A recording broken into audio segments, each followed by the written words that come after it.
Omulabi waffe omulungi nkwaniza nnyo nate wano ku UBC TV mu kaseera we tukutuusizaako embeera y'obudde. Omuweereza wo nze Lubega Michael. Enkuba yatonnye mu bitundu by'eggwanga ebitali bimu era we ziweredde essaawa 3 ez'enkya ya leero. Mubende yabadde wezezza milimita za 3.6 n'akatundu kamu, Kampala milimita za 22.3, Kitugumu milimita za 21.7, so nga yo mu Ntebe zaweze milimita 4.3.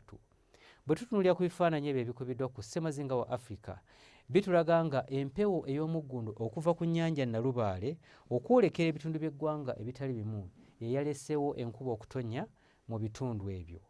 Enkya ku makya tusuubirayo oluwandagirize mu bitundu ebyo ebyetoolodde ennyanja Nalubaale. Ebitundu by'eggwanga ebisigaddewo ebirala tusuubira akasana okeera okwaka. Wabula olw'eggulo tusuubirayo olunywankoko mu lubuubuuto olwo olw'omu bugwanjuba n'ebitundu ebyetoolodde. So ebitundu by'eggwanga ebisigaddewo ebirala tusuubira omusana okwememula.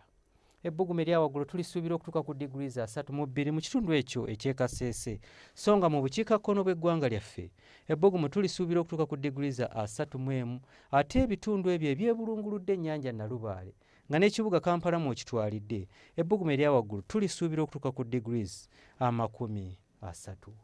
Bwe tweyongerayo mu bibuga ebimu ebiri ebusukkansa lw'eggwanga lyaffe, mu Moscow ne New York tusuubirayo enkuba okutonnya, so nga mu Dubai tusuubira akasana okwememula nga n'ebbugumu erya waggulu lijja kutuuka ku diguli 44.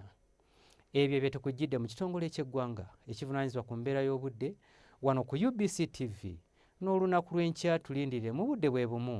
Nze Lubega Michael.